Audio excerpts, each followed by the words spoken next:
মুখ্যমন্ত্ৰী মহোদয়ে ভাবিছে যে মানুহসকলে NPS বিচাৰিছে তেনেহলে তেওঁ আসলতে আমাৰ মৰ্মবেদনা বুজিব পৰা নাই।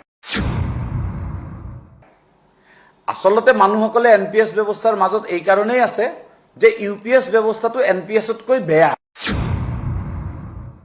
চাওক, আমি পূৰ্বৰ পৰাই কৈছো যে NPS যিটো ব্যৱস্থাপনা এই ব্যৱস্থাপনাই দেশৰ শিক্ষক কৰ্মচাৰীৰ উপকাৰ সাধন কৰিব নোৱাৰে। আৰু এই কথাটো আমি দেশৰ শিক্ষক কৰ্মচাৰীসকলে চিঞৰতে অৱশেষত কেন্দ্ৰ চৰকাৰেও মানি ললে যে NPS ব্যৱস্থাটোত কৰবাত অলপমান কিবা গণ্ডগোল আছে, যাৰ কাৰণে NPSটো গুচাই তেওঁলোকে UPS কৰিলে।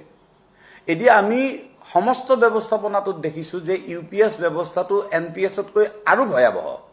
আৰু সেইবাবেই দেশত যেতিয়া চৰকাৰসমূহে অসমতো চৰকাৰে যেতিয়া ক'লে যে যিসকলে NPS ল'ব খোজে NPSত থাকক, যিসকলে UPSত যাব খোজে UPSত যাওক, তেতিয়া UPSত যোৱা মানুহৰ সংখ্যা যথেষ্ট কম।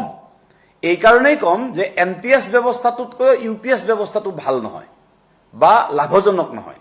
এতিয়া সেই কাৰণে NPSত মানুহবিলাক থকা কাৰণেই যদি মুখ্যমন্ত্ৰী মহোদয়ে ভাবিছে যে মানুহসকলে NPS বিচাৰিছে তেনেহলে তেওঁ আসলতে আমাৰ মৰ্মবেদনা বুজিব পৰা নাই।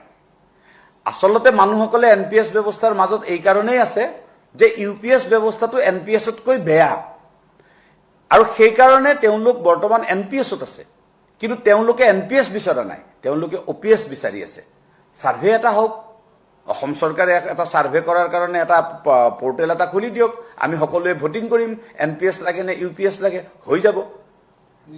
নে OPS লাগে, এই গোটেই কথাটো নিশ্চিতভাৱে প্ৰমাণ হৈ যাব।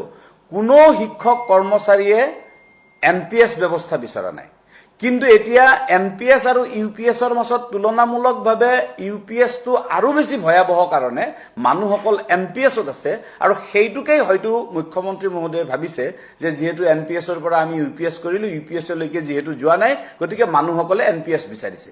আচলতে NPS বিচৰা নাই, বিচাৰিছে OPS, কিন্তু উপায়ন্তৰ হৈ এতিয়া NPSৰ মাজতে আবদ্ধ হৈ আছে।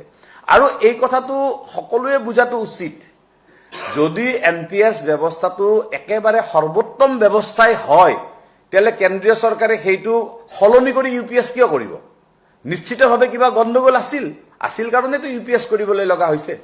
আৰু যদি NPS ব্যৱস্থাটো সঁচাকে ভাল তেনেহলে মন্ত্ৰী বিধায়কসকলে কিয় নলয়? তেওঁলোকে OPS কিয় লৈ থাকে? তেওঁলোকে পৰিৱৰ্তিত সমাজ ব্যৱস্থাৰ বা পৰিৱৰ্তিত নিয়ম কানুনৰ মাজত তেওঁলোক সোমাব কিয় নোখোজে? কি কাৰণত মুখ্যমন্ত্ৰী ডাঙৰীয়াই নিজে OPS ব্যৱস্থাৰ জৰিয়তে পেঞ্চন ল'ব? যদি ভাল NPSলৈকে আহক,